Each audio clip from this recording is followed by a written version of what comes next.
It's a tri-state showdown here on LSN for our CAA Game of the Week. The 8th-ranked team of the country, Rutgers, brings its high-scoring attack to Long Island to face a hungry Hofstra team looking for momentum as they get ready to head into CAA play.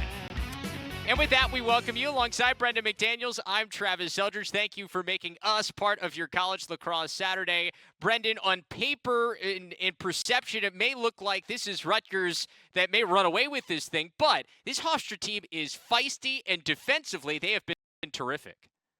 Yeah, take out their record. They're 4-4 overall, but played some really good teams so far this year. They're actually receiving votes in the top 20, which just proves to you that a 4-4 team is better than their record indicates. And this is going to be an interesting matchup because Rutgers likes to score, but the defense for Hofstra, they can shut you down. So this is going to be an interesting matchup between the Rutgers offense and the Hofstra defense. The tempo in this game is going to be fascinating, and that will lead us into our players to watch. For Rutgers, it's 3 20-goal scorers so far. Ross Scott, Mitch Bartolo, Ronan Jacoby leading one of the top offenses in the country. Yeah, you take a look at that, almost averaging 16 goals per game. They've scored 20 goals twice already this season, and these guys can just light it up. And you mentioned Ross, Bartolo, Jacoby. These guys can all have big games. I mean, they're all easily could have a 5-goal game. Sometimes they're multiple where they get hat tricks. I mean, you'll see 2 or 3 hat tricks from this group per game. This is something that Hofstra's going to really have to figure out. Who do they want to shut down first? On the other side, Hofstra wants to play a slow game, but they're going to have to score if they're going to win. Gerard Kane, keep an eye on him, a lefty crease finisher. Yeah, and he's just been getting better and better as the season's gone on. He had 4 assists against Long Island a couple weeks ago. He had a season high 4 goals against Sacred Heart. I mean, this is a kid that can light up the scoreboard, and the defense for Rutgers is going to have to watch out for him if they want to win today. And the guy that Hofstra offense is solve in goal for Rutgers is Colin Kirst, preseason third-team All-American out of Seton Hall Prep in New Jersey. Goals against average, just a hair over 10 so far this season, helping the Scarlet Knights to that 7-1 start to the year. On the other end, Matt Gates, the junior out of San Francisco, California, St. Ignatius Prep, his high school. Last year made 4 starts when Bobby Casey was out due to an injury early on, was actually pretty good. He's been good again this year. Goals against average right around 9, saving about 58% of his shots. At the face-off X, it's Jonathan Duhino who wins the face-off, and just like that, the Scarlet Knights strike first. It's 1-0, but he took a nasty hit, and he remains down. Yeah, that was a great win off the face-off X, going right down to score, but you see at the end, he gets popped. Take a look at this again. Watch the defense just sitting back. Nobody slides over to go get him, but takes that hit at the end, and that's going to be something that we're going to have to watch for because he is an excellent face-off guy, converting just about 50%, 57% of his face-off tries. He's been really solid for Rutgers all season long, and that's a huge start for the Scarlet Knight. But we'll have to keep an eye on this as they go along. At least he's sitting up, but I mean, he took a clear big shot. And I did not see a flag. Brian Mcintosh, the grad transfer from Mount St. Mary's, who's had a terrific season so far, delivered that hit. It's the first goal of the season for Duhino. It looked like right off the bat in the replay, it looked like it was a clean hit. It got him absolutely the right way at the right time. And so good to see him walk off the field, but we'll have to, I would assume he will not be taking this next face-off. And so we'll have to go down the depth chart a bit for the Scarlet Knights at the face-off X. Yeah, for Rutgers, Luke Romanek is 8 of 15. Toby Berghoff has an option. Michael Lott is 6 of 13. Stam Safan, who's coming in, he's 15 of 42, so they've got some options here at the X. That's where they go, and Brian Herbert looked like he won that initial clamp, but not able to pick it up, and here come the Scarlet Knights again. This is an offense that likes to go early, and they do. It's Ross Scott, the leading goal scorer with his 25th of the year. It's 2-0.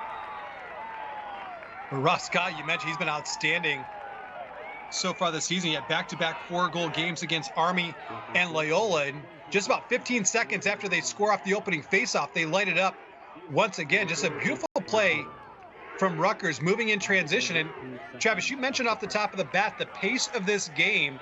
And this is not at all what Hofstra wants. Hofstra wants to keep this game in the single digits. And right now, it's going to be hard to keep it in single digits before halftime the way this is starting off. Here's a face-off win for Hofstra. We talked about the pace of play open. And the fascinating thing, you talked to Seth Tierney, the head coach for Hofstra, and he's like, if we're going to win, we know what Rutgers wants to do. They want to slow it down. They want to speed it up, get goals in transition. They want to run and gun. That's why they average 16 goals per game. Hofstra is a complete opposite. So far this game, certainly leading the way the Scarlet Knights won. Expect a settled 6-on-6 set that's going to take some time off the shot clock here. Absolutely. Look for them to take a lot off of this 90-second shot clock because they do want to slow the pace down. You saw just how quickly Rutgers can score. There's James Philbin with the shot, but a save by Kirst. Yeah, they took about 45 seconds into the shot clock to get that one off. Not bad, but this is really where you want to slow it down. You don't want to let them get out and run. You want to get them slowed down, make them play 6-on-6. Here's the short stick D midi, Brennan Kamish, who gets it to Scott, working from X. Scott rolling around, shoots wide, but they've got the backup there. Yeah, and you just see how fast, like a quick first step coming from X. I mean, this is a Rutgers team that likes to move fast. They're going to move the ball fast. They're going to dodge fast. Everything about them is done with a sense of urgency.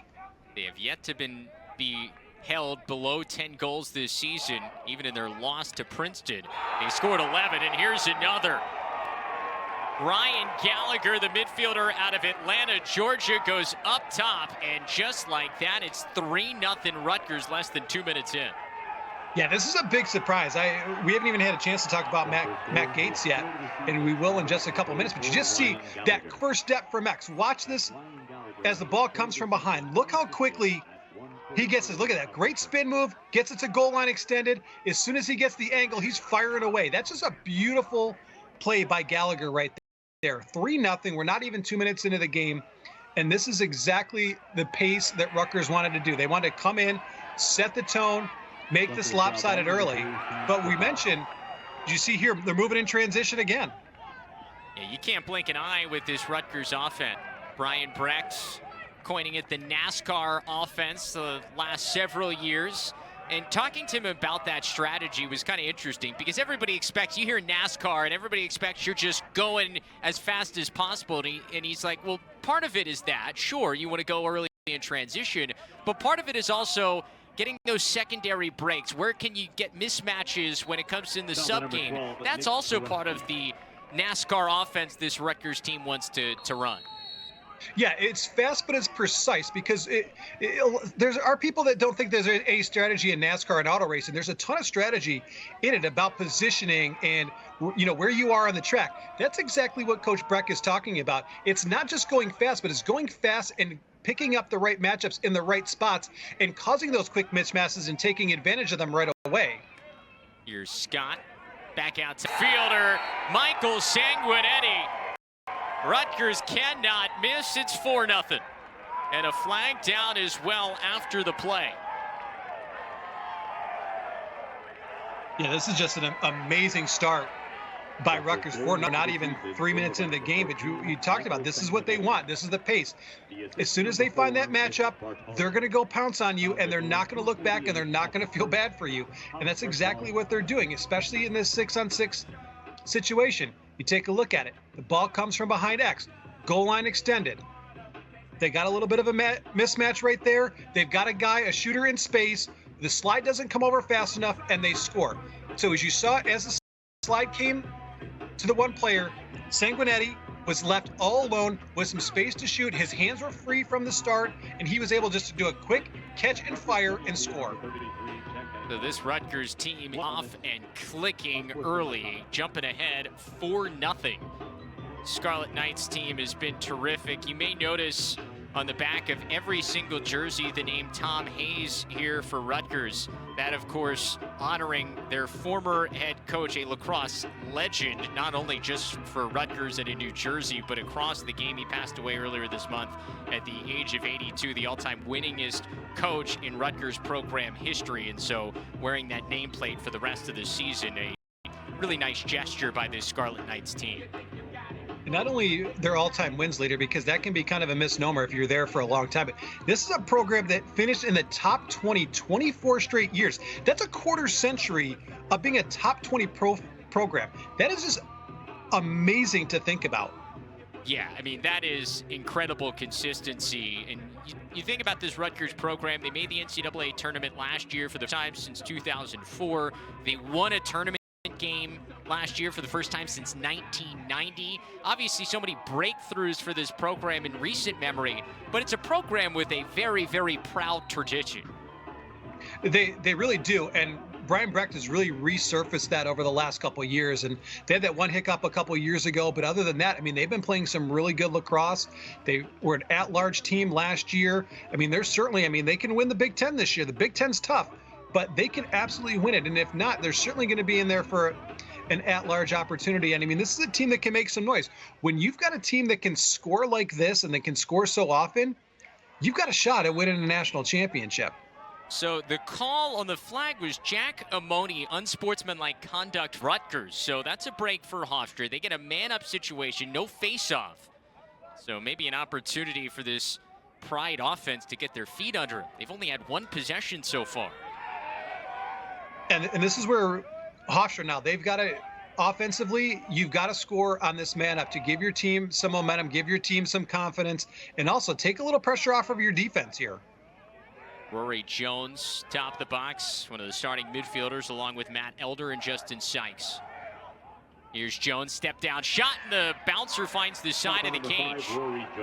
Yeah, that was a good-looking offensive possession for Hofstra in the man-up. You could see they're really making the Rutgers defense move. Their rotations were quick, they're smooth, their cuts inside. They're really making Rutgers really figure out what they were doing, and they got a nice shot off. Unfortunately, it didn't go the way they wanted to, but they got a nice look at the cage by Rory Jones. So Scott will hold on to the ball. Now they get it to the midfielders as we are now back to strength. Scarlet Knights kill off the penalty. Rutgers has it all clicking. They are 4 for 4 in terms of shots on goal and cashing in. Here's a bounce shot that's sent wide. Shot by number 8, Ronan Jacob. Yeah, we mentioned it. We haven't even had a chance to talk about Matt Gates, the goaltender for Hofstra. He's one of the best in the entire country. I mean, this is a kid that could be playing in the PLL in a couple years. He's that good, and they've had his number here in the first couple minutes of the game. This is a Hofstra defense that came into the game giving up just 9 goals per game, ranking 8th in the country through 8 games this year. Yeah, I mean, this is a defense that it's big, it's strong, and they can shut you down, which makes it even more impressive what Rutgers has been able to do here in the first few minutes. Here's a takeaway from Brian Mcintosh. That has been his specialty, the grad student, coming in 4th in the country in caused turnovers per game. There's one for him. Yeah, Mcintosh is one of the best that comes around. I mean, he's a big body, 6'2", 200 pounds. He can body you up, but he's got a nose for the ball. He knows how to lift that stick, and he knows how to make you uncomfortable when you're on offense. Here's James Philbin getting the start here today. Colton Rudd out of the lineup, a guy who's been a starting attackman for Hofstra throughout this season. He's injured, along with a number of other Hofstra Pride offensive players. Been times here in the last couple of weeks, Seth Tierney said they've had 7 starters out of the lineup due to injury, so they have really had to plug in some holes. As here's a takeaway, Jared Sheen Felix. Oh, excuse me, it's Bobby Russo in transition, long pull call. That NASCAR offense even factors in the defense. Coast-to-coast action driving through for another. Yeah, you watch as he's pushing the tempo. Here's Russo, and watch the defense. They sit back. They're waiting for him to pass the ball.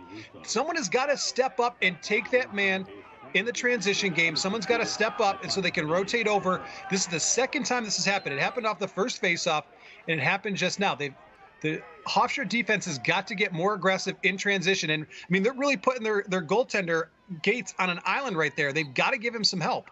Second goal of the season for Russo. We see Chase Patterson here at the X for the first time today for Hofstra.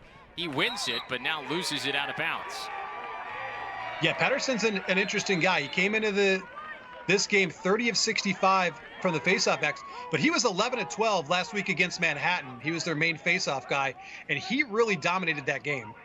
Patterson, a really highly regarded faceoff man coming out of high school. out of Council Rock South High School out in Pennsylvania, the Philadelphia suburbs. As this Hofstra defense settles in. Yeah, a kid that's going to be a real star for Hofstra as he continues to mature at the college level. Situation, they thought with Brian Herbert coming back for an extra year due to COVID, they'd really have a great duo there at the X, but Seth Tierney saying both have kind of been cold to start the year. Yeah, Herbert's been under 50% all year, which is really uncharacteristic, because you mentioned he's had an outstanding career, and when you bring a guy back who's a grad student, you think, you know, we're pretty set here because we got a great veteran and we got a great young guy, but it hasn't worked out to the way that they had hoped. Finally a save by Matt Gates, but Hofstra gives it right back. Here's Brian Cameron quickly. Yeah, we got a whistle behind the play here.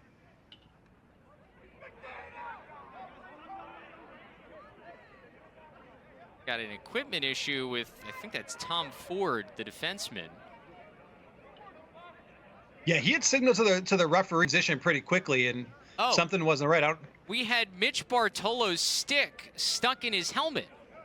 I was going to say that it looked like something had broke on his stick, but I didn't realize it was Bartolo's stick. It wasn't his stick. We had a short stick stuck in there.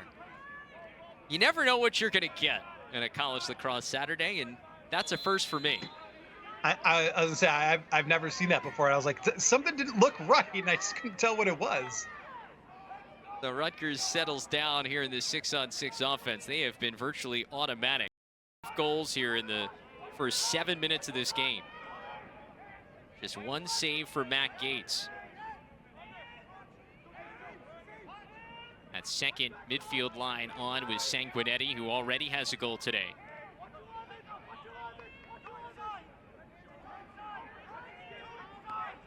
Scott back out top of the box. Sanguinetti again. This one sent wide. Number 14, Michael Sanguinetti. Yeah, you just see how quick their offense is to just unleash and fire on this defense. And that's what makes this Rutgers team so dangerous, because you never know where the shots are coming from. Here's Mitch Bartolo, the Penn, using his extra year of eligibility. Not able to go back to Penn to play after the COVID year was lost, and last year was essentially lost for him, but he uses the grad transfer year to come here to Rutgers.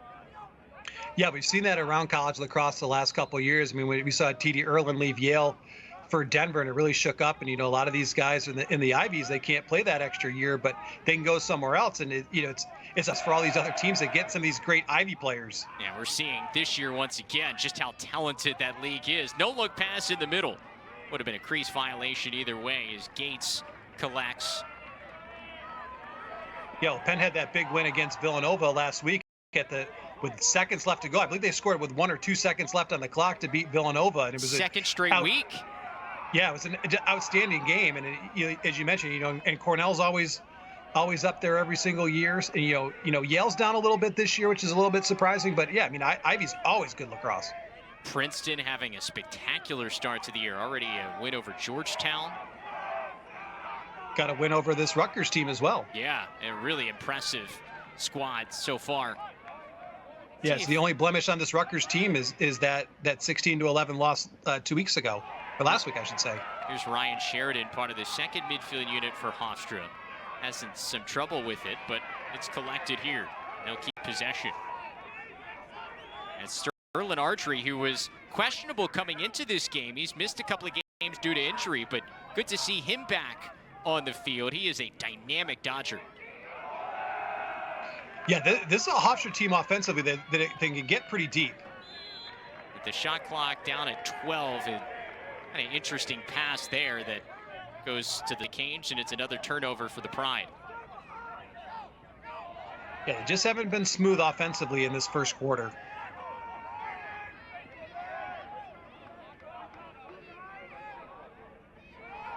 See a little bit of space with these Rutgers midfielders coming on, and you can't blink against this offense. They'll be by in a second, and they'll be scoring a goal before you know it. Well, you mentioned that they like to spread it out because they're so quick on that first step that they can get inside so fast. Here's Bartolo, already have a couple of assists today. Sent behind to Gallagher. Good feed in the middle, kick saved by Gates. And that's what we talked about with Matt Gates. That's the part of his game. He makes those saves that are super hard to make, and he's struggled in this first quarter so far. But I mean, that's what you can get from a guy like Matt Gates.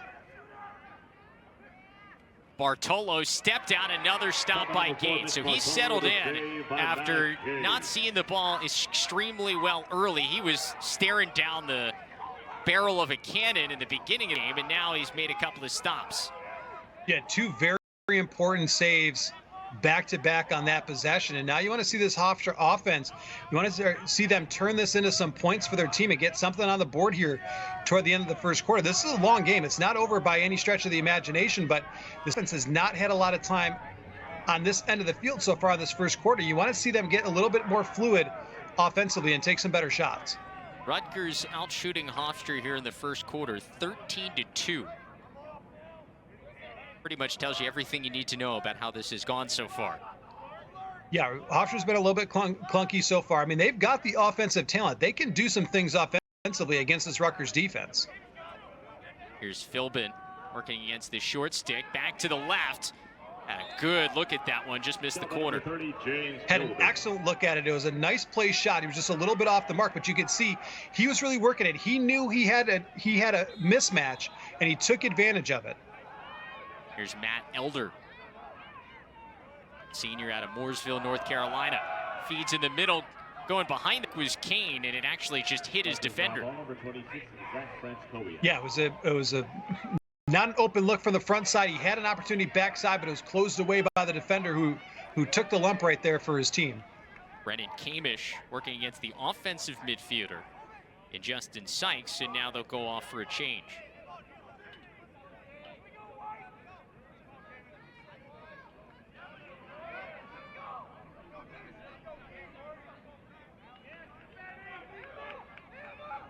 From the wing, it's Sanguin.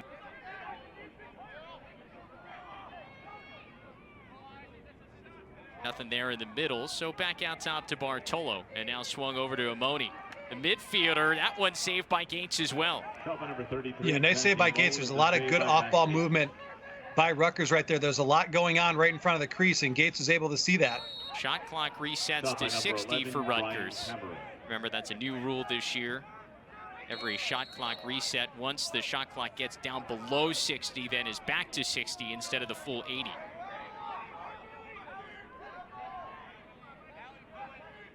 Sanguinetti dared him to go there, and that's just, oh, Gates kept it out. I was about to say that's just too easy. Instead, Gates got enough of that to keep it out for Savetti. And that's what we were expecting to see by Gates. That's what he can do, and that was another big save. And he's really settled in here, and he's really starting to understand these Rutgers shooters. See if that can be a momentum boost.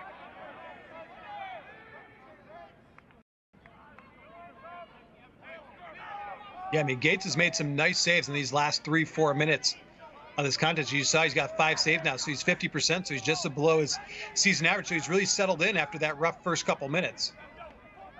Ardrey across the top of the box, and that's just too easy of a save for Kirst. Didn't have to do much. Yeah, the shot was a little bit too far out, and he didn't get enough mustard on that one. It was a fairly easy save to make.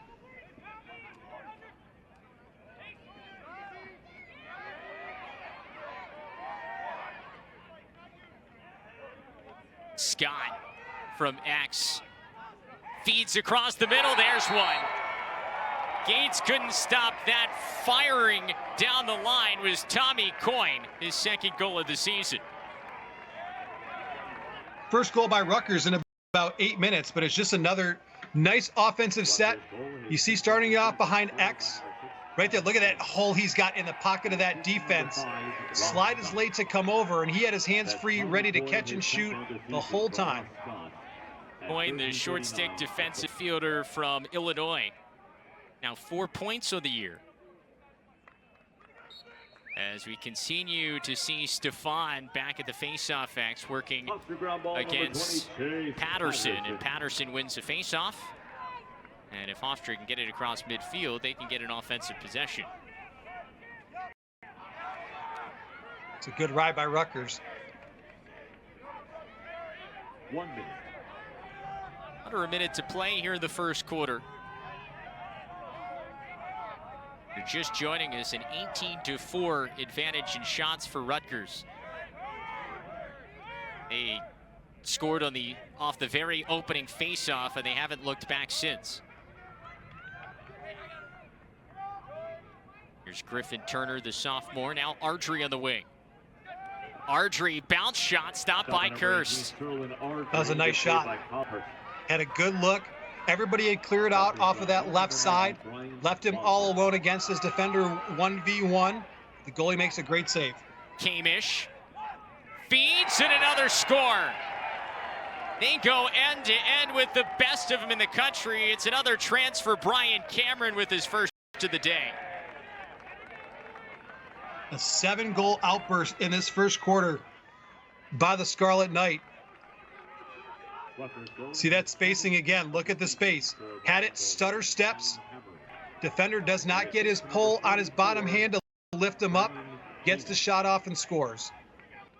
The short stick D-midi, Brennan Kamish picking up the assist on that one. You just see that they've been scoring in a variety of ways, Travis, and they haven't done the same thing twice, and that's what makes this offense so difficult to manage. 6 seconds left. One more chance for Hofstra. Another save by Kirst. He sends it the length. And that is how our opening quarter will end.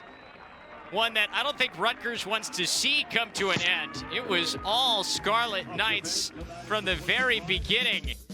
Back here in Hofstra, getting ready for the start of the second quarter in our CAA game of the week. All Rutgers, the 8th-ranked team in the country, with a 7-0 lead after one here on LSN. Travis Seltridge and Brendan McDaniels back with you. Brendan, they may want to change the NASCAR name to F1 because that's all the rage nowadays, but that offense has been in full effect through 15 minutes for the Scarlet Knights. I mean, or they can just change NASCAR to Rutgers Lacrosse. I mean, whatever you want to do. But I mean, Rutgers scored more goals than Hofstra took shots. Rutgers scored 7 goals. Hofstra took 6 shots. I mean, it's just absolutely amazing. And 7 different goal scorers for the Scarlet Knights team. And you just saw them. They scored in a variety of ways, but it's all about the way they move their offense and the quick first steps and the spacing and the off-ball movement. It's so precise. It's so quick. And I mean, if you're a defense, your head's got to be spinning going, my God, like, how do we stop these guys? And we mentioned they've scored 20 goals 2 times already this season. They're on pace for number 3 already. And if you're just joining us and missed the very beginning of the game, it's Sam Stefan who's been taking faceoffs for the Scarlet Knights since that very first one.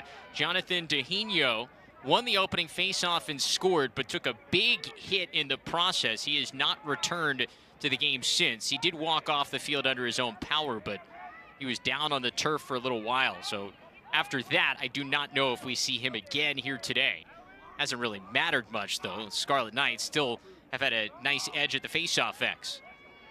Yeah, I'd imagine if the game stays this way, you keep him out just as a precaution. There's no need to bring him back in, especially if he's not 100% at this point, which we're not sure about yet. Scott on the wing.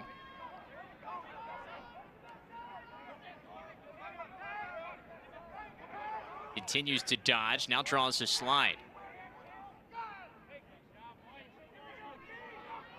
Here's Shane Knobloch. Down the alley, sends it wide. Number 27, Shane Knobloch. It looked like that one might have gotten tipped. 25 seconds left here in the shot clock for Rutgers.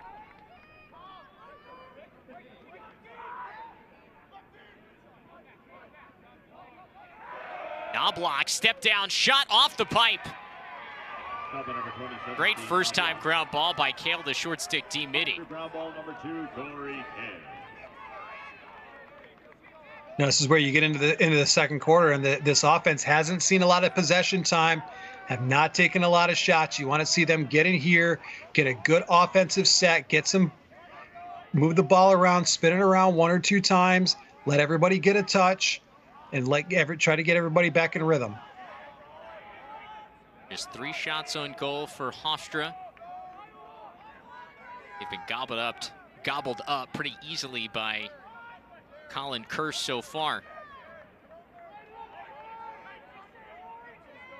Here's Here's Rory Jones, tied for second on the team with 10 goals so far this year. Now Philbin.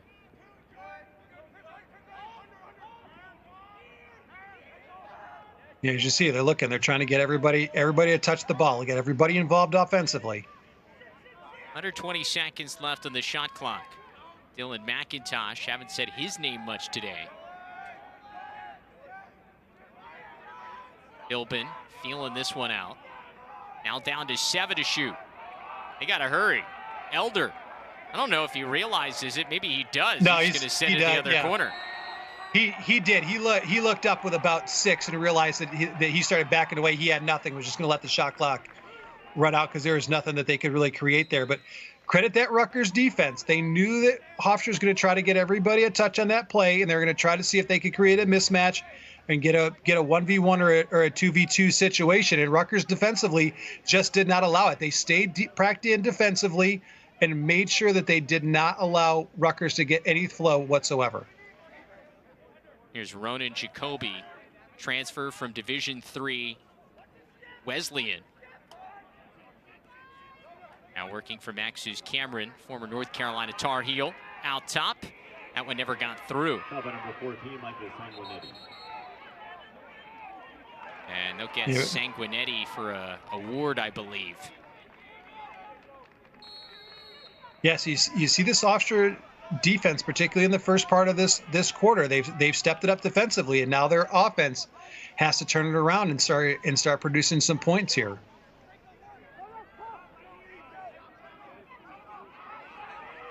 Here's Ford. They locked everybody else off, so they made him bring it across, and now it's a takeaway by the Scarlet Knights defense. Yeah, nice job by Rutgers right there. They let him, as soon as they got it across, they made it uncomfortable for him, and you could tell Ford was not comfortable bringing that ball over midfield, and nobody came up to help him. Scarlet Knights defense says, hey, don't forget about us. We got game 2. Skip pass across, another score. Shane Knobloch with his first 8 different goal scorers now for Rutgers today.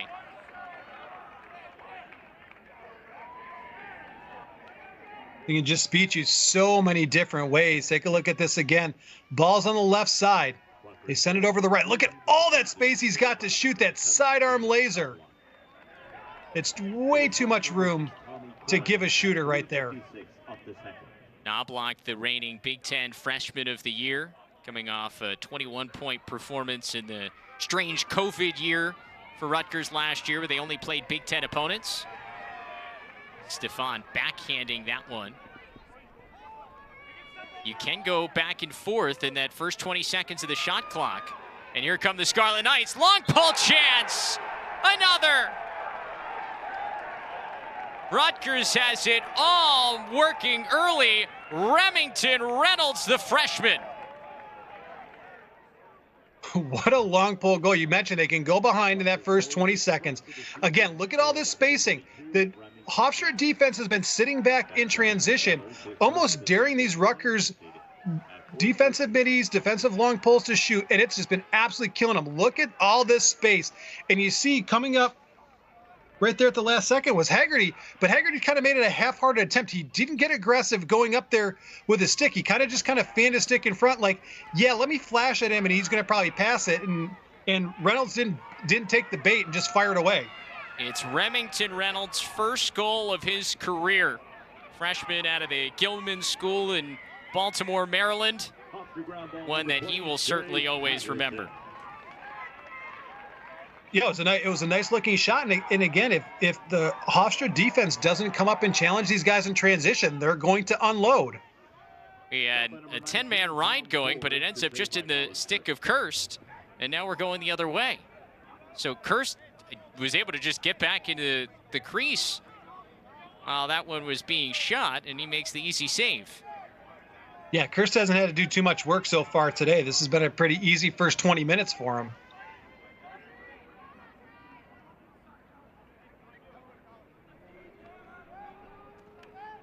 That one finds the back of the net again. Cameron with his second, a 10-0 start for the Scarlet Knights. As you mentioned, the first time we've had a multi-goal scorer in this game. The first 5 minutes of either quarter has just been disastrous for Hofstra. Here's the replay. Created behind X. Come to goal line extended. He's got a little bit of an advantage over the defender, gets him on his hip, realizes he's not on the back of his stick, and fires away. We've seen that particular shot 2 times now by Rutgers. Well, Rutgers does it here in the essentially first 20 minutes of this game. They still have scored at least double digits in every game they've played this year. Looking to get to 8-1 in non-conference play. This is the final game of non-conference play for the Scarlet Knights. Would match 2017 as their best non-conference season under Coach Brian Bractus in his 11th year. Yeah, and the rest of the way outside of Penn State, I mean, you're gonna be playing nationally ranked opponents each time. Ohio State 7, Johns Hopkins 18, Maryland's #1 right now. You see there it is, Michigan #19, and Penn State. They get a little bit of reprieve at this point because Penn State's been struggling this year. Although Penn State's a very talented team, but they just have gotten off to a really rough start. Nice takeaway there by Ford. Can he keep it in the corner? He can. Now he stays in. Flings it to the opposite corner, and now a chance to clear. Yeah, nice job. Just really working, getting into that back corner, watching your feet, tiptoeing that sideline, and allowing your offense to have a possession. Ford, the senior out of Westchester, Pennsylvania, going to Bishop Shanahan High School.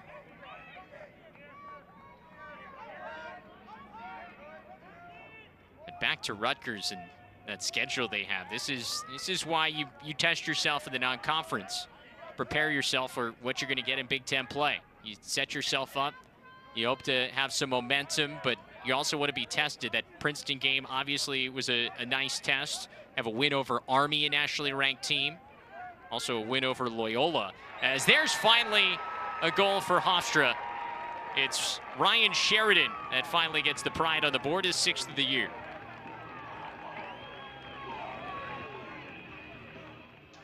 So let's see if they can build off this. You watch Sheridan.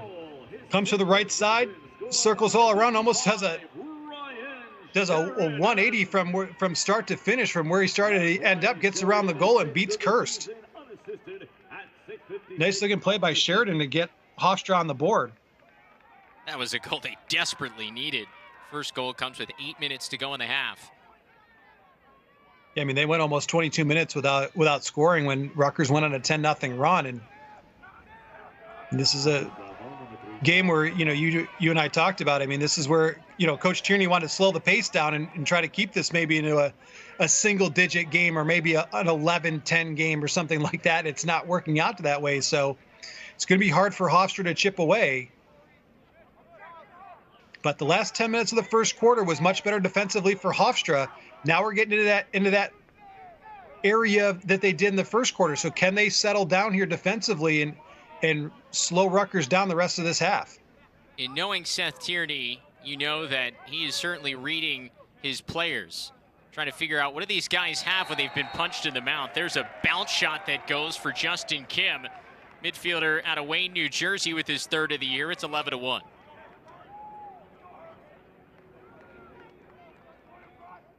I mean, just digging deeper into the scoring. Here he is, just sweeps across the left side, gets up top, got that shorty on his hip, had his hands free. The slide doesn't come over. I mean, it's kind of a recurring theme here. You've seen the slides coming over late by Hofstra, but we talked about it. I mean, this Rutgers team, they're so quick on that first step and get that defender on their hip. And once you get the defender on their hip, then you've got so many options because you can shoot, you can pass, you can create. There's a lot of things you can do once you get that defender on your hip. But for Hofstra, this is response time. All right, you're down by 10 goals. You went down 10-0. Things not going your way. If you're Seth Tierney, you can learn a lot about your team in these situations. How do different guys respond? Because there's still a lot of lacrosse left. Yeah, there's a ton of time, and it's what you want to see. Is your team just going to lay down, or are they going to fight back? Like you've taken a kick to the teeth. How are you responding now? Ilbin has a short stick matchup. He takes him to X.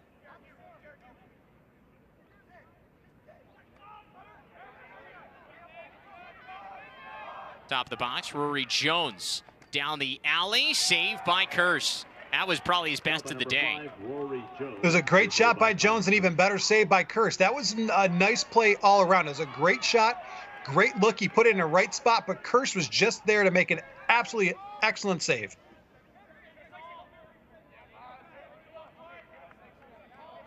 Kamish, the short stick D midi, stays on. He's working against Jones, and he sends one by Gates. Kamish now with a couple of points today, his first goal of the season.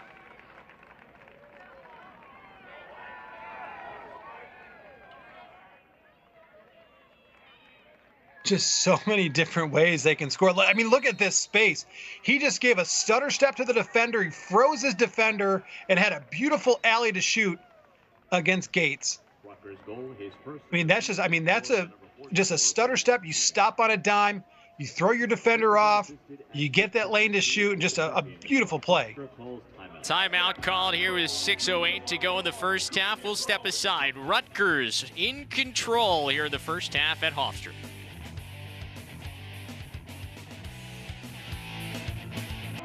We welcome you back here. Second quarter action between Rutgers and Hofstra. Reminder, it's just the first of two games on the men's side that we have for you this weekend. Number 8, Hopkins taking on Delaware tomorrow night, 7 p.m. Eastern, under the lights in Newark.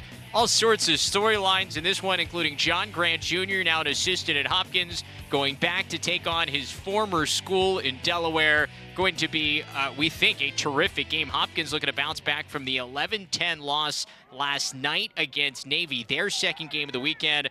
Blue Hens looking to make a national statement. Should be a lot of fun. 7 o'clock tomorrow night. Myself and Greg Gorenlian on the call. We got the Beast in the booth for that one. It's me and Brendan McDaniels here on the call for this one as Hofstra gets a much-needed possession here, Brendan, down by 11. They absolutely do. And the last shot that they had was really nice by Jones, and they need to get more of that and just find some confidence offensively going into halftime. There's still 5 minutes left. Can you get a goal or two, get some momentum going into halftime, because this is such a strong half by Rutgers. See if you can end it on a good note and take away some of that momentum. Sheridan has the only goal today. That one deflected off a Scarlet Knights helmet, and it's Matt Elder who backs it up. Hey, just speaking of that Hopkins-Delaware game, how fun is that? I mean, we had Hopkins earlier this season. Watching John Grant coach offense at the college level is so much fun. So much creativity, and you know that Hopkins team's going to be hungry after a disappointing loss on Friday night against the Midshipmen. Yeah, a little bit surprising in that game. Yeah, there's one. Dylan Mcintosh, his 11th of the year. Finally getting a chance to say his name. Senior out of British Columbia, speaking of Canadians, coming up with a much-needed goal for the Pride.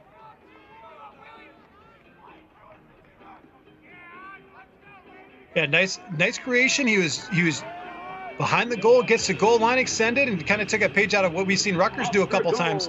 All right, today he gets just above goal line extended.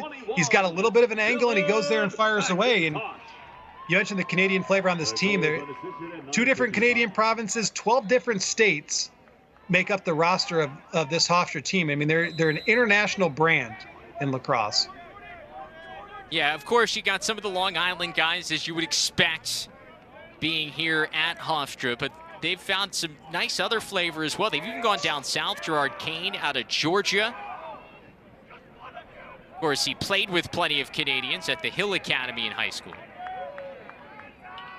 Yeah, I mean, there's so many different states represented. You get out to the West Coast as well. You got some guys from there. We mentioned Matt Gates, and this is, like you said, when you talk lacrosse, I mean, Hofstra's a national brand. You know who Hofstra is in California and Arizona, Colorado, and those places, and so you're going to keep the local guys local because there's so much good lacrosse down on the island. But you can also go all over the country and find great talent. Obviously, Hofstra, a proud program as well, just like Rutgers. Skip pass across, really pretty move. And another goal for Rutgers. This is James Ringer, the sophomore, with his first of the year. Just such an impressive offensive display by Rutgers. I was expecting to see some great offense. I wasn't expecting to see all of this in his first quarter. Look at Ringer. Look at that space he got.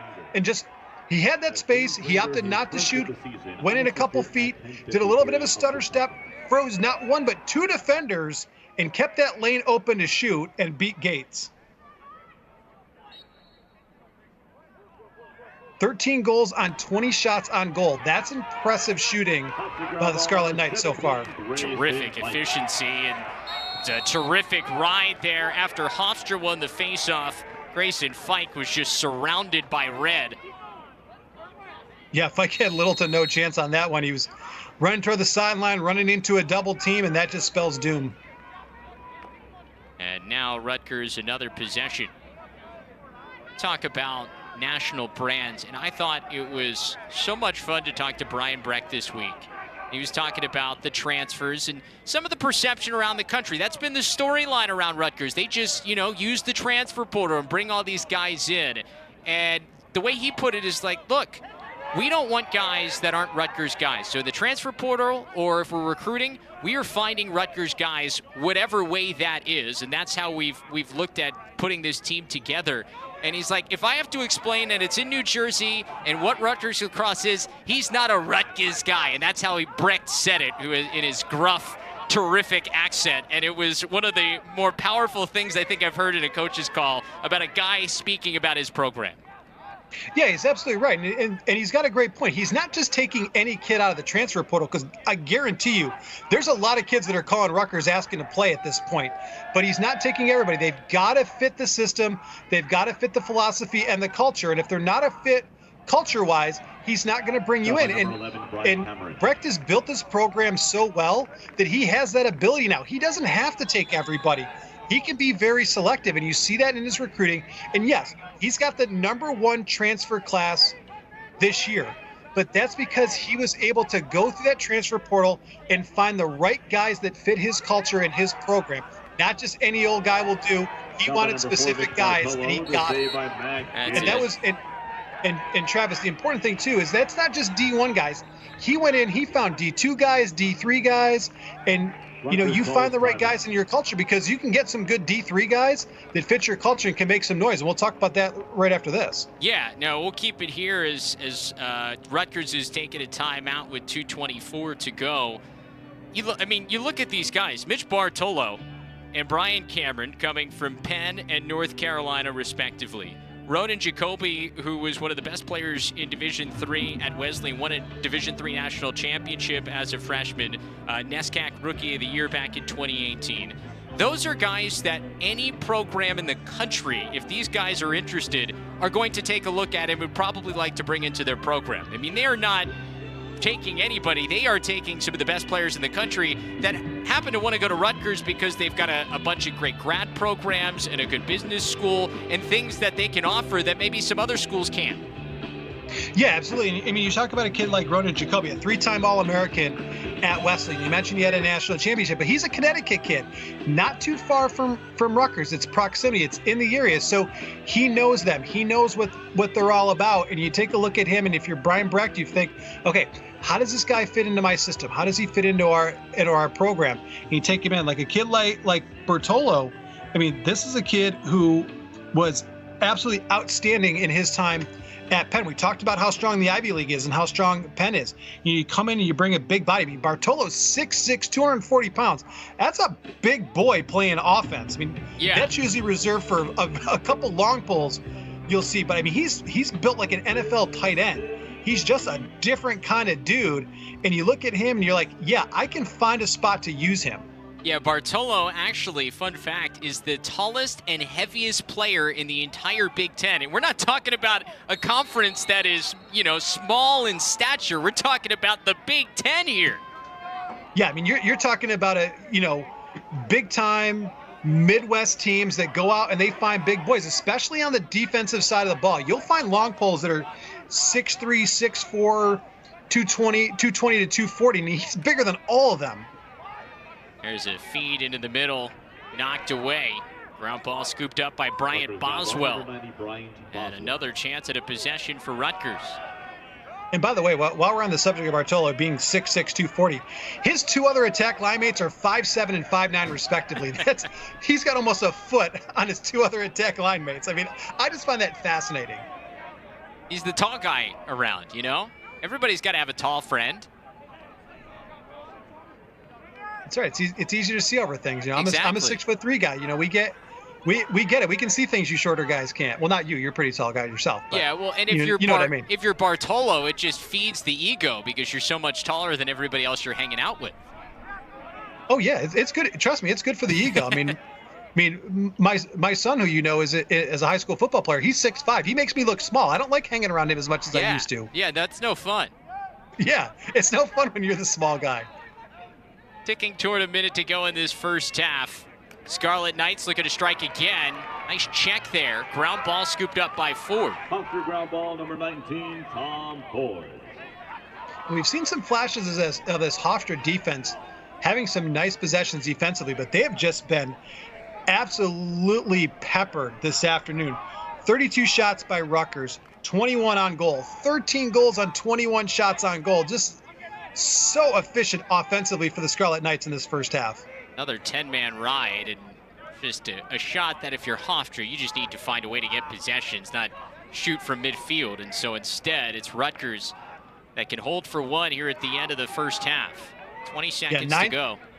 9 turnovers now for Hofstra, and that's hard. I mean, when you're playing a team this good offensively, you can't afford to have that many turnovers. Scott from X shoots wide. Still 10 seconds to go. Maybe one more run at this thing. That was a good look inside, but couldn't complete the pass. One more chance here for Hofstra, maybe to just send it across the middle by Mcintosh.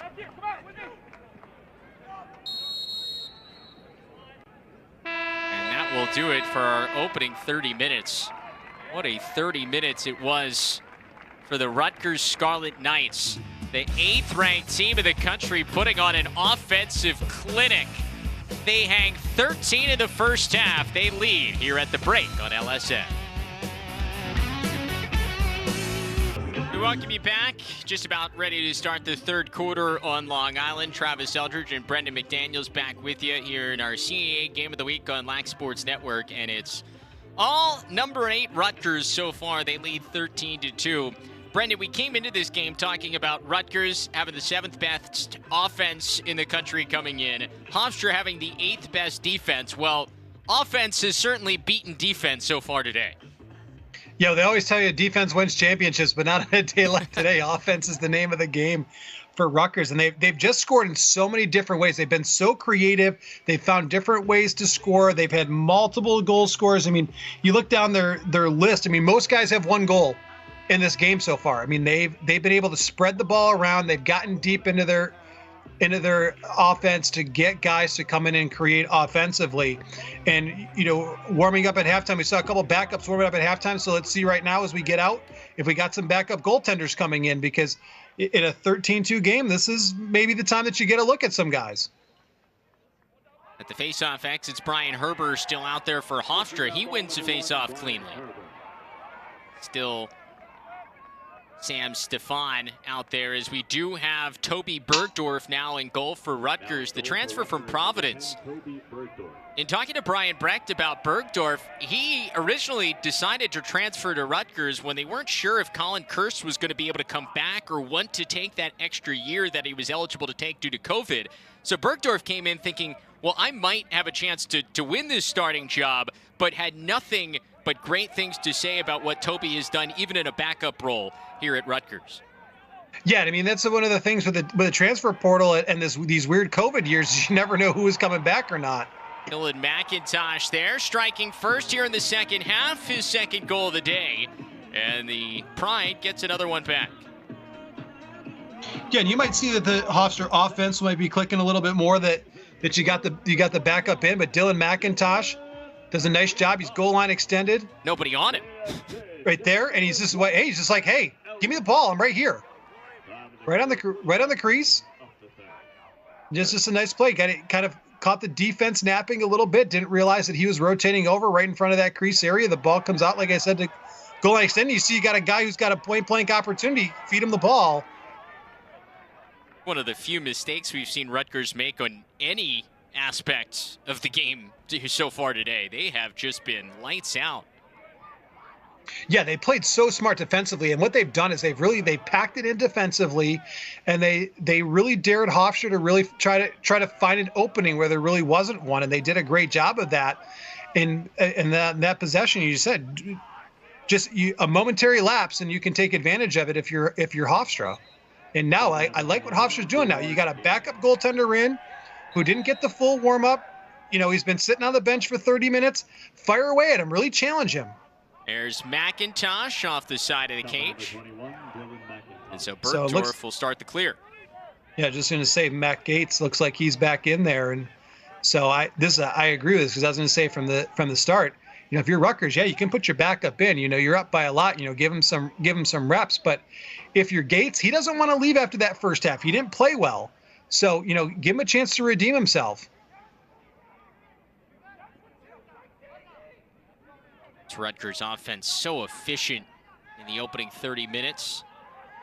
Working from behind here is Cameron. A couple of goals in the first half. Feeds Knobloch.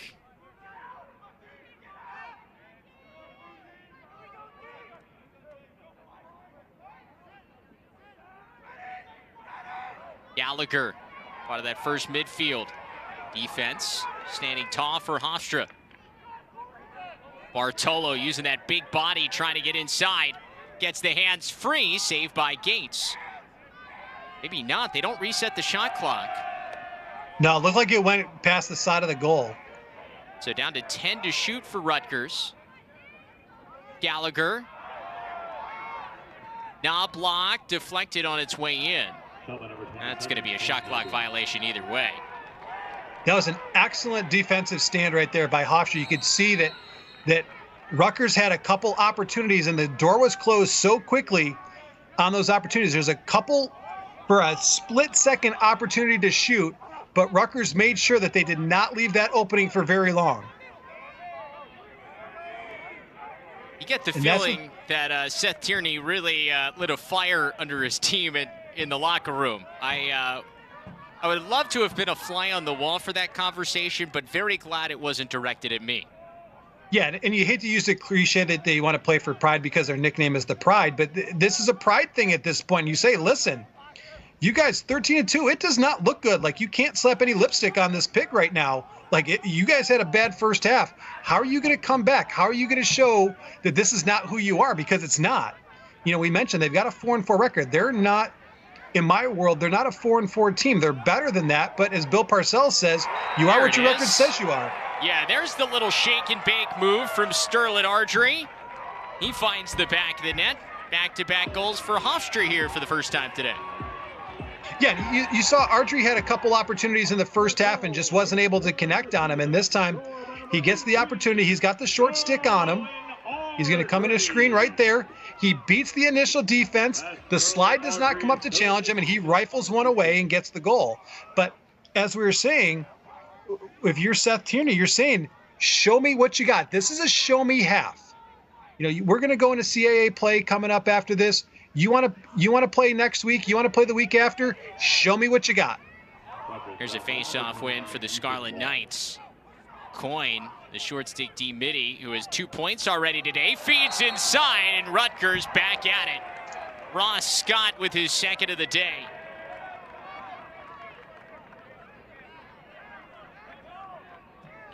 Once again, you can't blink against Rutgers. They're coming right at you from every direction.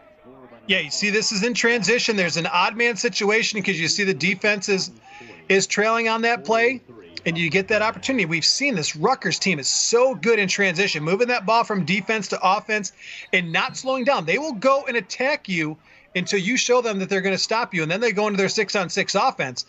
But they're not a team that backs down on the transition. They're not going to slow it down and wait for you to come back on defense. They're going to challenge you, and when you prove you can handle it, then they'll stop back and get into their 6-on-6 offense, and then they'll attack you from there. Ross Scott, one of the 3 20-goal scorers on the season coming into today for Rutgers. One of just 2 schools in the country with 3 guys with at least 20 goals. Them and Michigan, the only 2, couple of Big Ten programs. Bounce shot off the pipe. Comes all the way back out to Sanguinetti. Yeah, it's going to be really interesting when we see this Rutgers team in Big Ten, because the Big Ten is going to be so, we talked about in the first half, they're going to be so competitive this year. Another. Nick Tereski getting into the scoring act, the sophomore from Wantagh, New York, with his 4th of the year and 1st of the day.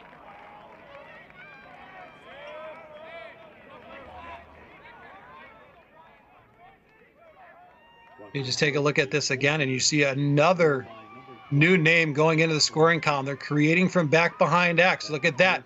You got a short stick defender on you coming out from X. You get to goal line extended. If that guy's still on you and nobody rotates over, you've got free reign to shoot because your hands are open at that point.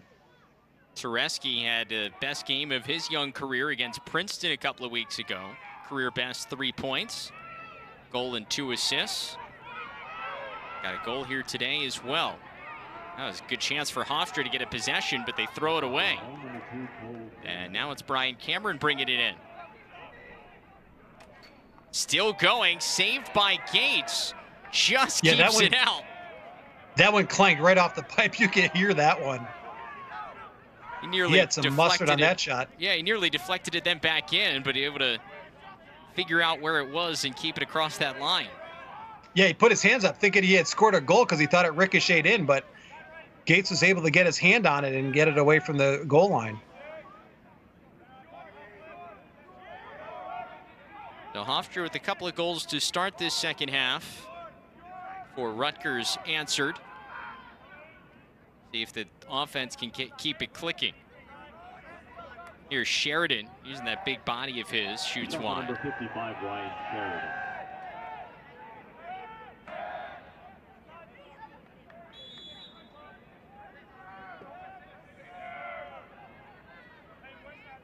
This is the final non-conference game of the season for Rutgers before Big Ten play. Hofstra still has one more. They'll take on Providence on the road next week before then heading to Fairfield to open CAA play. Sheridan, backhand, and a stop by Bergdorf. Speaking of the Friars, his former home. What a season for that Providence basketball team, huh? Yeah, they're playing up in my neck of the woods up in Buffalo, and they're off to you steal a game in the first round, and then you never know what's going to go on. So, they've got a good opportunity, and that's a team they're so well coached, and they've been playing a good brand of basketball these last couple years. Heartbreaker for Rutgers in that play-in game is Cameron, the Carolina kid. Had to love what UNC did in the first round of the NCAA tournament. Now he's got a hat trick. And 3 straight now for Rutgers after Hofstra came out with a couple. You see the ball goes up top. Look at all that spacing, and then it just creates those mismatches right there, and just a nice shot right off that right foot. But you mentioned it. What a heartbreaker for Rutgers basketball against Notre Dame in that first 4 going into overtime. Yeah, it was a great way to open up the tournament. Those, sometimes in those play-in games you get some dogs, but I mean that was one of the best ones you're going to see. There's a face-off win for Chase Patterson. Here's Corey Kale, the short stick D-midi right toward the cage. He will not be denied.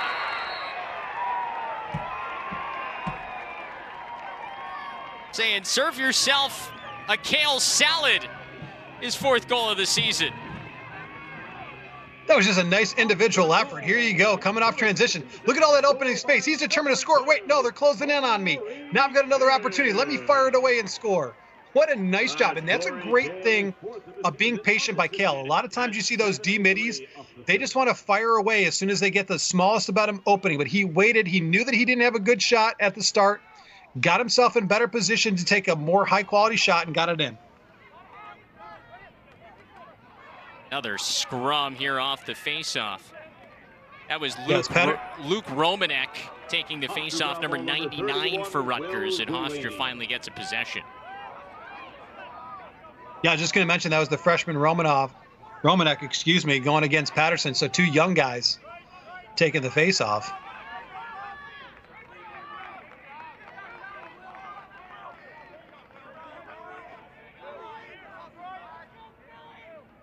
Obviously, this is a Pride offense still trying to reinvent themselves, and the injuries haven't helped. Losing the likes of a legendary Ryan Tierney. What a career he had at Hofstra, rewriting so many of the Pride's record books. Now playing in the PLL as Philbin steps in, and there's a save by Bergdorf. And so that really has been the challenge for Hofstra. And the injuries, as I mentioned, don't help because you don't have a chance to get some of the continuity offensively when last year, when you've got a guy like Ryan Tierney, well, the continuity isn't quite as important because he can take over a game sometimes when you need one. They're still trying to figure out who some of those guys are now that Tierney has left. Yeah, and that's the tough thing is that when you have a superstar like that, you know, it's so hard to, you know, you can't replace a guy like that, but you got to figure out how you move on without them. So, and that's the thing, and they've got a lot of candidates in this, and we said Hofstra's got a lot of great young players, and we mentioned the injuries have hurt them a little bit, but I mean, this is still they got a lot of quality shooters on this team. Not to mention, last year they also lost Justin Linsky and Alex Kincannon, who were some of their other top scorers along with Tierney a year ago. So really needing to find all sorts of new pieces. Dylan Mcintosh has been a veteran leader as that one squeezes in. Jack Amon, the sophomore, with his 5th of the year. Another different goal scorer here for Rutgers. Yeah, they've just done a nice job of just getting a lot of people in the offense. Look at 33 right there. Just a wide open little stutter step.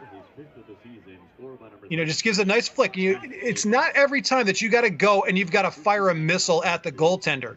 If you can place your shot in a good spot and beat the goalie, you can do that. And so we got a broken stick. So we're going to it's going to take a moment here to get that off the field. But you see that one, that was kind of an off-speed pitch. It's kind of almost a knuckleball shot they threw, but the placement was perfect right over the shoulder of Gates. 14 different goal scorers in the 17 goals that have been scored by Rutgers.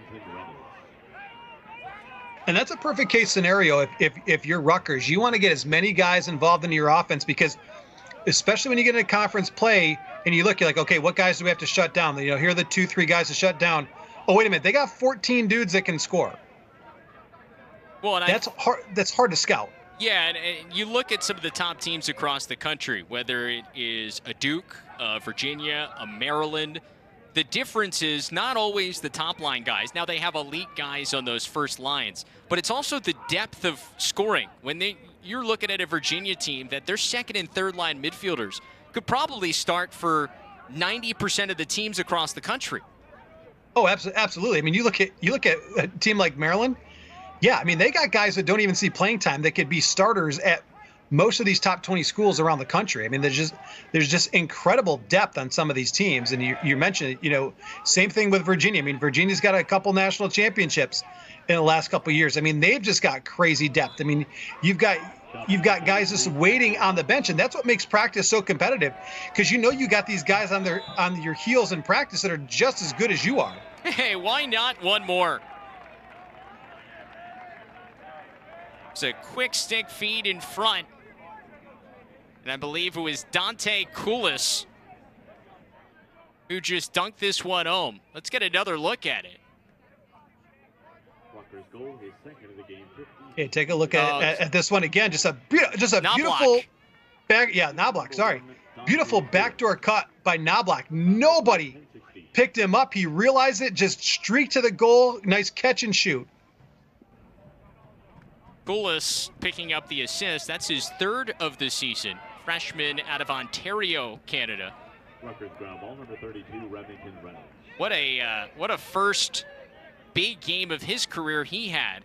Playing against St. John's earlier this season here in his freshman year. Went off for 4 goals and 2 assists, the first 6 points of his college career. Quite the way to do it. Yeah, I mean, if you're gonna do it, I mean, do it in big fashion. And as you said, 4 goals and 2 assists against St. John's. You know, coming from Canada and coming down here to play. And you know, we know those Canadians. I mean, they've moved into the field game, and they're really so creative because they all have that box background, so they know how to work in tight spaces. When they get out into the field game, and they've got all this room to work with. Like, it's amazing to watch them work. Here's Jacoby on the wing. Bounce shot goes for Ramon. His second. The sophomore's got a pair, up to 6 now in the year. This is just such an impressive offensive display by Rutgers. We mentioned they've got so many guys involved, and you take a look once again, some nice, good ball movement, and you see right there, you got the shorty on your hip. You said what you're trying to look for, you're trying to get that long stick away from you, try to get that short stick matchup, and if you can get the short stick matchup, if you can somehow get him on your hip, meaning he's side by side on your hip, which allows your hands to get free, that gives you an opening to shoot every single time. And Rutgers has just done an outstanding job of doing that so far in this game, and really this year of finding those matchups and taking advantage of them. It was a face-off win for Michael Ott. Another new face out there at the X, as we've got another Rutgers player down. That's Koulis. He took a shot. We got flags littering the field. Yeah, we haven't seen a lot of penalties in this game. This is only the second penalty of the game, but you see he's going to take a hit right there right at the end, and he just gets whacked. It's Mcintosh right again. by Mcintosh, yeah. And he's not fooling around, Brian Mcintosh, 6'2", 205. Yeah, I mean, we talk about and you know, Travis, because you're a good Pennsylvania kid, just like he is. I mean, you guys come out there and you're going to make your presence felt. Central Bucks East, one of perennial power in football as well. There in Pennsylvania, big school up north of the city of Philadelphia.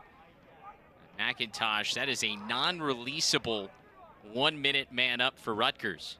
So Mcintosh will be in a box for at least a minute.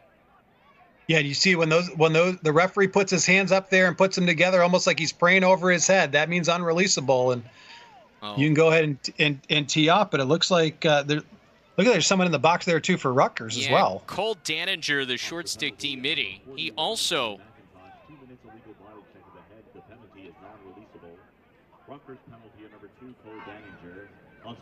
So, okay, so we got a 2-minute penalty on Mcintosh, full-time serve. So he is in the box for the full 2 minutes. A 1-minute penalty on Daninger, the short stick D midi. So for the first minute here, we're 5-on-5 lacrosse, and then it'll be a man up for Rutgers as they turn it over. Yeah, we mentioned talking about recruiting nationally. Daninger, he is from the state of Washington. So you don't very, very often see guys from the state of Washington coming to the East Coast to play lacrosse. Starting to get more and more, though. You look at the feeder system coming from Portland, Oregon. The PLL will go to Portland this year for the first time. Be cool to see. PLL's coming here. Yeah.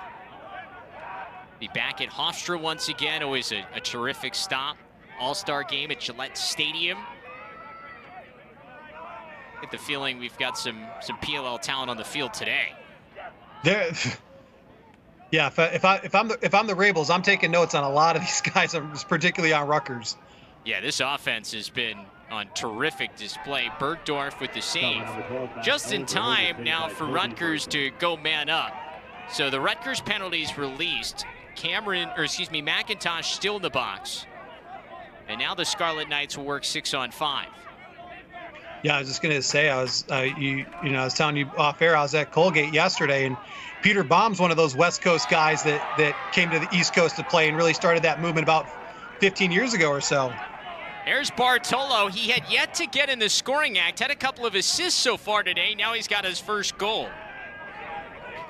Yet another different goal scorer for the Scarlet Knights as the big man steps into one.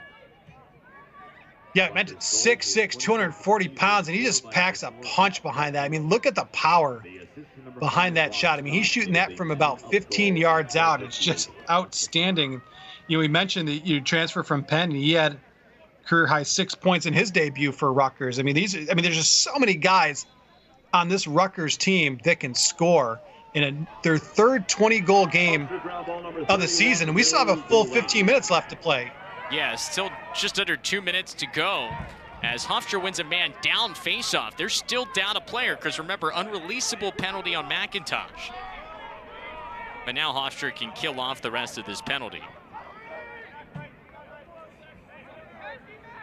Yeah, you're going to see them do that first, and that they've got some time. They can create some offense. And I mean, at this point, if you're Rutgers, or if you're, Hofstra, you're just looking to make that score look any better than you can get it. I mean, it's not going to be a positive outcome for you, certainly, but you can make it look a little less bad than what it is right now. But you got to kill that penalty off first.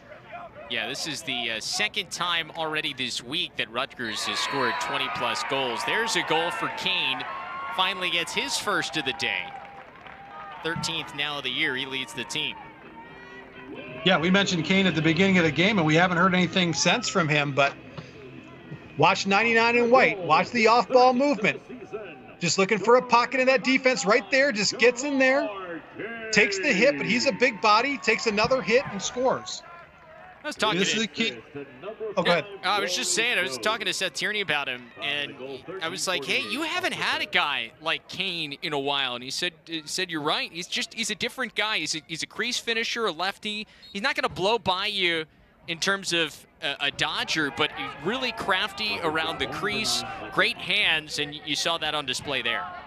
Yeah, I mean, he's 6'2", 225. I mean, he's one of those big bodies, and you like those big body guys right at the crease to go around and clean up all the loose change in front of the goal off an errant shot or a putback, or if there's a dodge behind X and the slide comes over, leave that guy open on the crease. He's got a lot of opportunities, and he's going to be a special player here.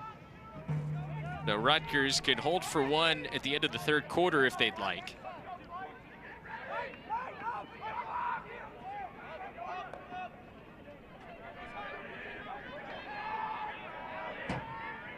Tereski sends it to the far side of the box. Now back to X to Koulis. Still 20 seconds to go in the quarter. Tereski, sidearm wide. Top by number 12, Nick Tereski.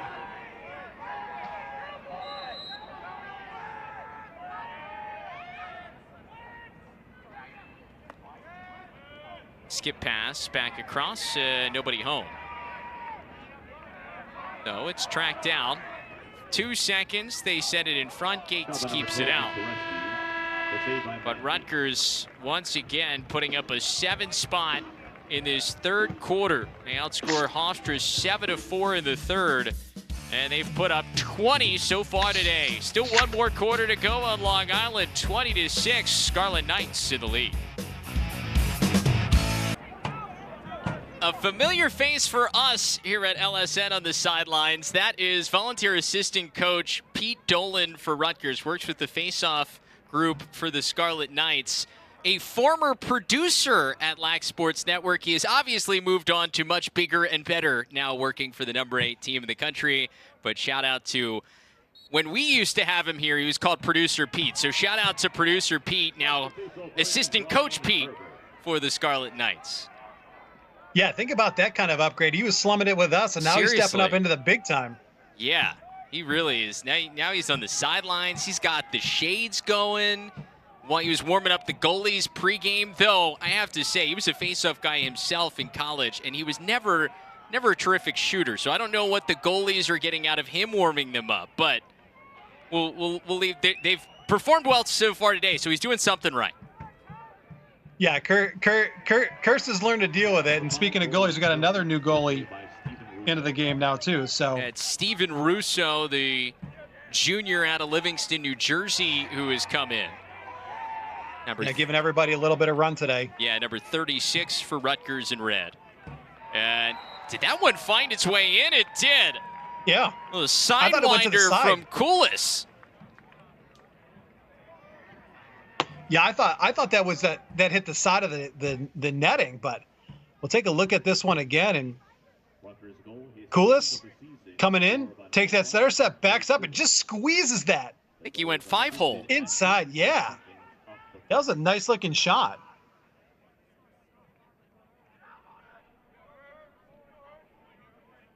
Koulis described by Brian Brecht as a lax rat.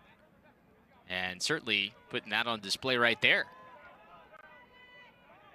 Yeah, that was a nice looking shot. I mean, he thought about dodging, took a step back, and just fired it away. Scrum off the face-off. We've got a whistle.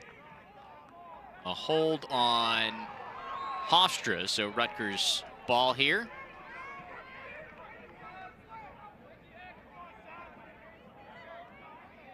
So Rutgers' season high was 23 goals, which they did against St. John's. I mean, they're probably going to ellipse that in the next couple minutes. Yeah, they're in that territory for sure.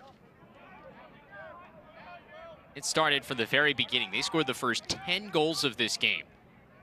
Jumped out to that 10-0 lead and haven't looked back.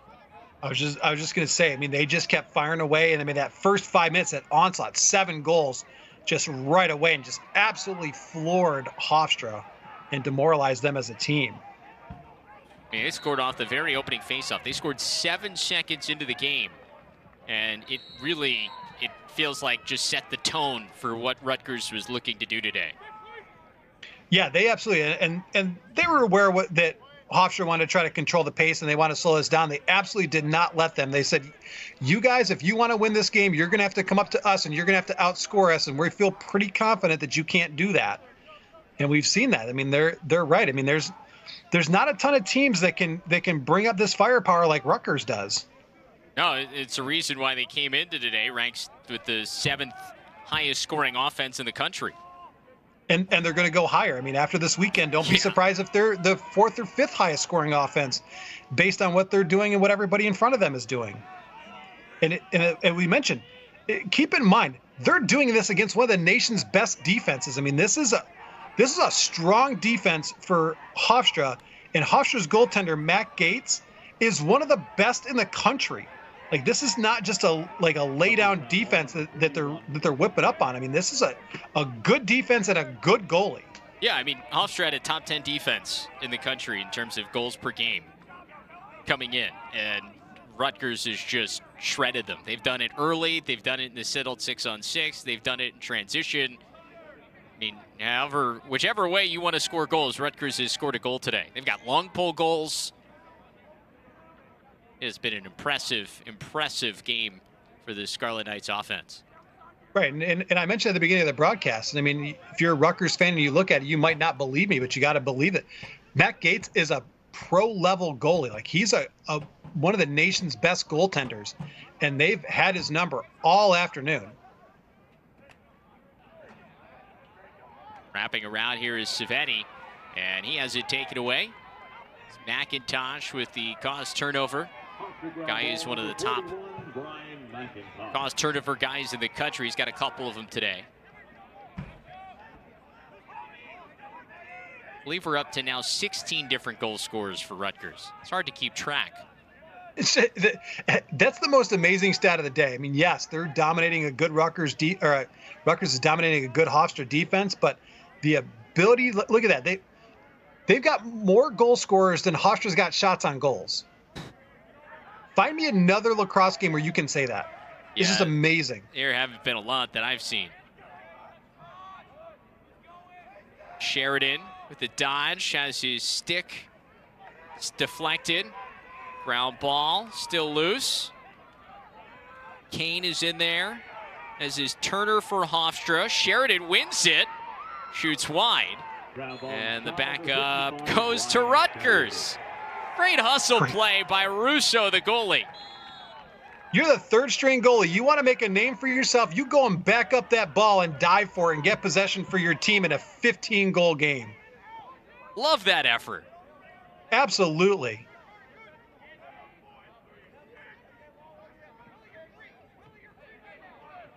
Just under 10 minutes to go here in our CAA game of the week. Travis Eldridge, Brendan McDaniels with you on the campus of Hofstra University.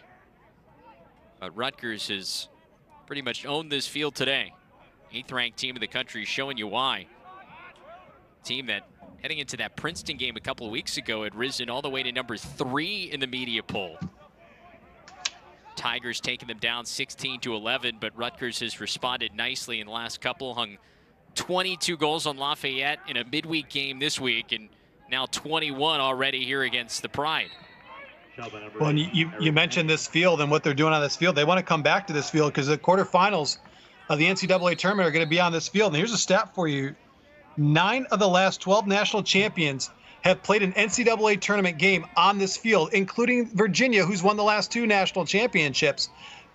that they've played in that have been on this field. The 2019 and 21 seasons both went through this Hofstra field for Virginia.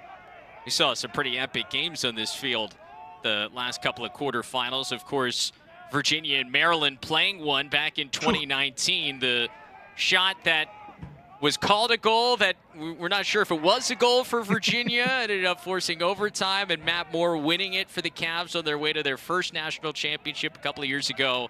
And those two teams face off in just about 20 minutes. Number 1 versus number 2 down in D.C. at Audi Field. That is going to be a game to watch. So after you finish watching us here, turn to that game because that is going to be absolutely tremendous. Yeah, that's going to be the game of the day. Maybe the game of the year. No, it could. Yeah, it very well could be the game of the year, and I mean that could be you could see a rematch of them later on this season. I mean that's how those two teams are kind of their courses are set. Here's a step down shot sent wide there by Turner, backed up by Hofstra. I'll be very interested to see because it just feels like Maryland and Virginia, even over a Rutgers or a Princeton, it just feels like they're in a level of their own. So now when they play each other, what do we get? And that is what is so intriguing about today's game. Yeah, it is. And then you wonder if there's a little guy coming into the mix. Like I've watched Georgetown a couple times. I really love what Georgetown is doing. I mean, are they a team that can kind of sneak in there and do something? Maybe an Ivy, maybe it's Princeton, maybe it's Cornell, maybe it's Penn.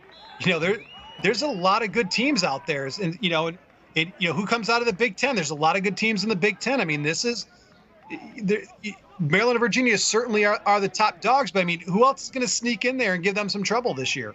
Well, Rutgers, look, this is the Scarlet Knights team that was an overtime goal away against North Carolina from being in championship weekend a year ago.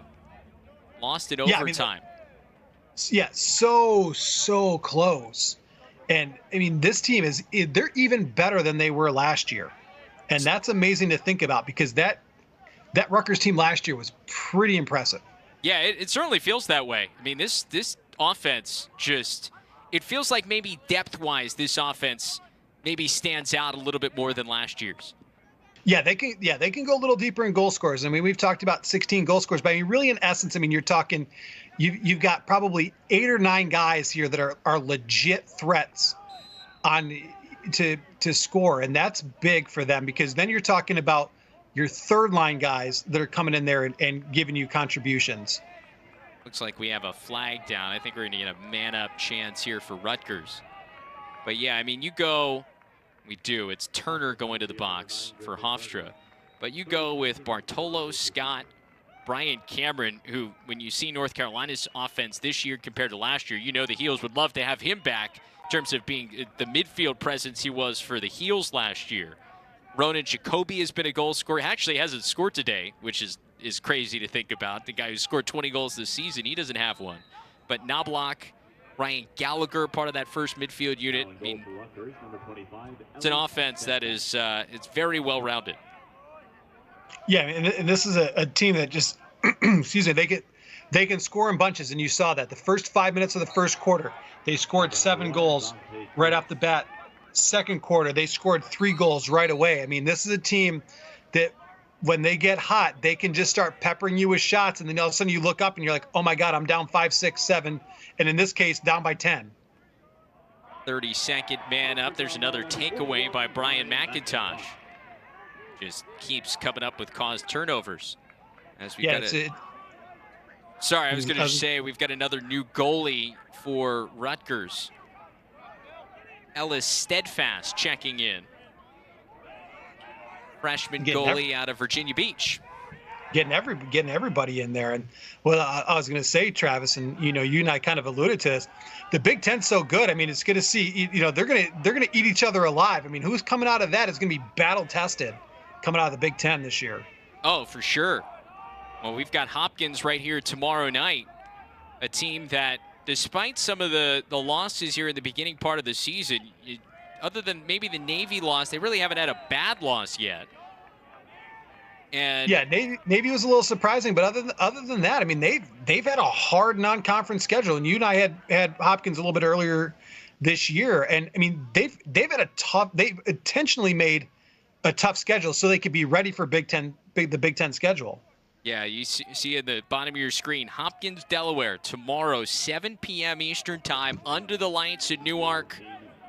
Terrific game to finish out your college lacrosse weekend. Standalone game, nothing else going on in the college lacrosse landscape. So make sure you tune in 7 p.m. Eastern tomorrow night right here on Lax Sports Network as Rutgers goes man up again with about 5:15 to play. But Hofstra, Hopkins, you just get the feeling they could beat any one of the teams above them in the Big Ten in terms of the rankings. Michigan's offense has looked at times as good as this Rutgers offense has this year. And then you obviously know what you're getting from Maryland, and Rutgers has been great. And Ohio State has really shown out so far this year with some big wins. Yeah, and we talk about Hopkins and getting back to they lost to Georgetown, which you talked about. Georgetown's number 5 in the country. They lost to North Carolina. They lost to Virginia. I mean, those aren't easy teams, but they've seen them now one time. They had that 1-goal loss. They beat Syracuse, who doesn't look as good as we thought they might be. And I mean, they had an opening win against Jacksonville. You and I saw them against Towson. Yeah. I mean that was a game it was 18-12, but I mean that was a game that Hopkins had handled them pretty well. Great feed from Koulis. 22 goals for the second straight game for Rutgers. Take a look at this again. You got that short stick match at the stutter step. Take it behind X. Look who's open. Backdoor cut. Boom, and a goal. Eric Hainig with his first goal of the game, second of the year. Sophomore attackman at Millstone Township, New Jersey. Another assist for Koulis, who has a couple to go along with the goal. But crazy to think about when it happened, but Hopkins' best win this season may have been in that opener against Jacksonville. Hey, John Galloway's doing some work down there, and we've followed John Galloway a long time. He's I'm from Rochester. He played for the Rochester Rattlers for a long time. I've known John Galloway since his days at Syracuse, and we knew when he was a player that he one day was going to get his opportunity to be a coach, and he was going to be an excellent coach, and he is showing it now, and he has really built that Jacksonville program into something. Here's a goal for Matt Elder, his first of the day. Senior from North Carolina with his 8th of the year. Yeah, nice recovery right here to get back up. See backside wide open, sidearm shot, goes down low and gets the goal. The assist to number 55, Ryan Sheridan at 11. Speak of that game we have here tomorrow night. Of course, John Galloway was there at Duke as an assistant coach, and I believe just before then Ben DeLuca went to Duke after his time at Cornell as an assistant, and then DeLuca, of course, leaving after he helped win a national championship with the Blue Devils when he got the opportunity to coach at Harvard, and then now, of course, leading this Blue Hens program that I think quietly, Ben DeLuca may be excited about this team, that they have a couple of losses, took some of the pressure off. They're not in the top 20 anymore after being there to begin the season. But quietly, I think he's pretty confident about what he has on his roster entering CAA play.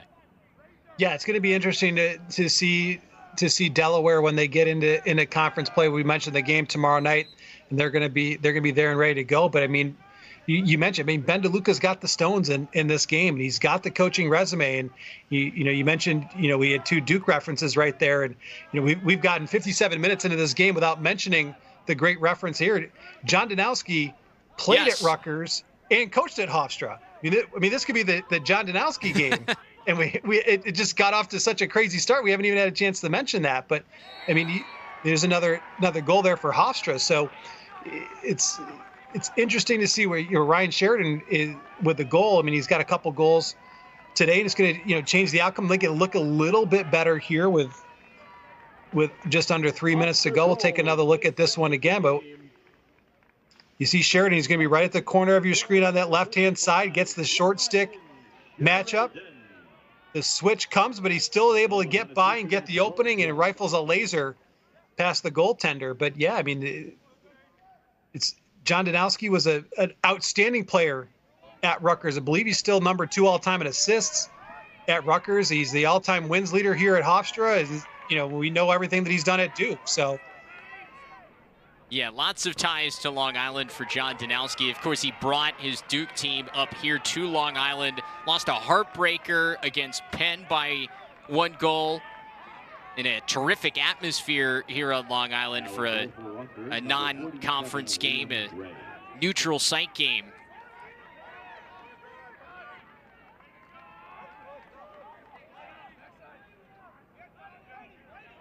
Got another goalie change here for Rutgers. Liam Gray now in there. So they've got a couple of minutes, everybody. Everybody getting into the act here. Hey, might as well give everybody a couple minutes out there. And he's tested early. That one sent wide. Testing that flexibility right there. Yeah. You better have warmed up on the sideline. Don't want to pull something.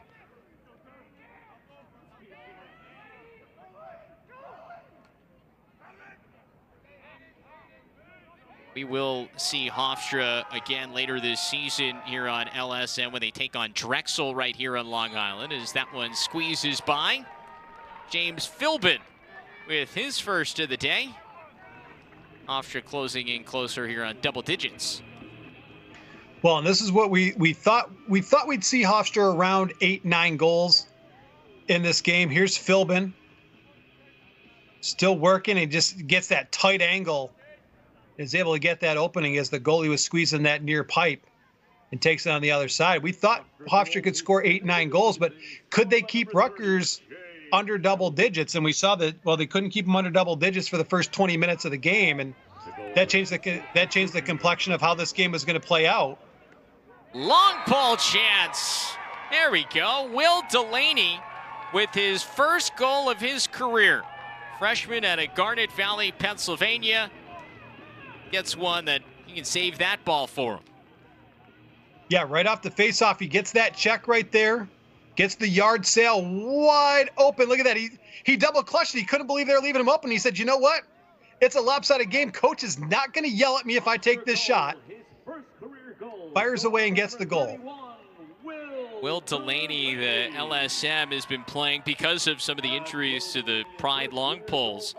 Guy who was coached really well in high school, played at the Episcopal Academy there in Pennsylvania, played for Chris Bates, the former Princeton head coach, who's now the head coach down there. And so you know he was getting high-level coaching from that staff at Episcopal, and he's come on here to Hofstra and playing right away. Yeah, that's what you love. You love to see those guys.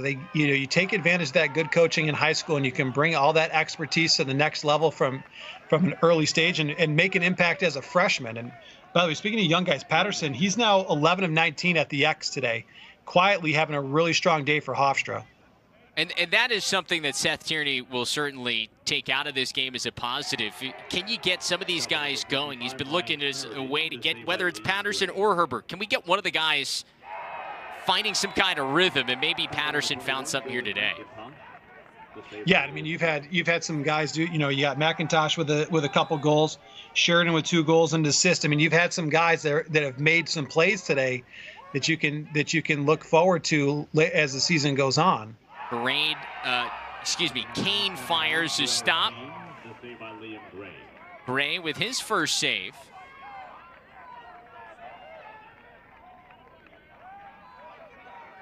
And Rutgers can run the clock out here.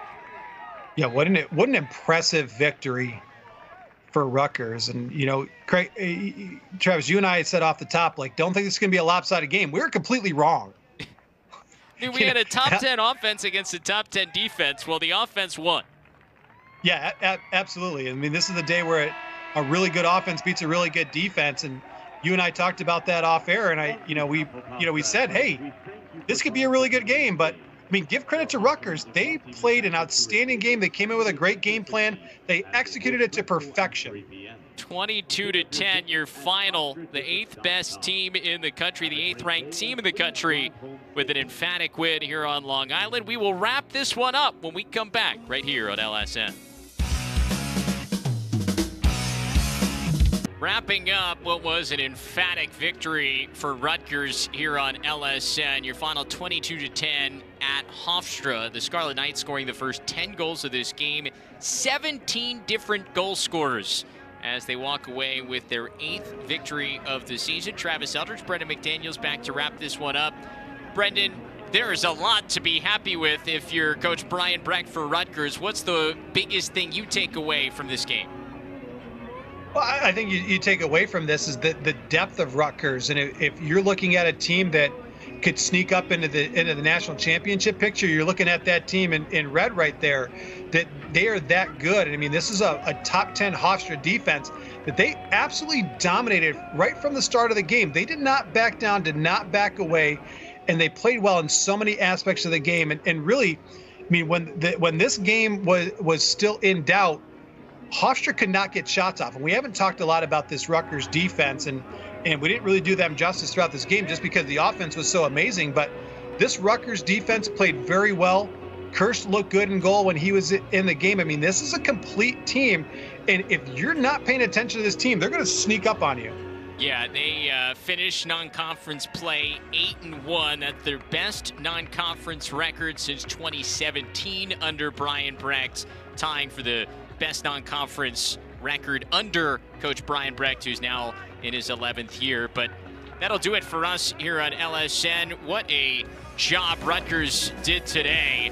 A 22-10 win for Brendan McDaniels and our entire crew. I'm Travis Eldridge. We say so long from Long Island.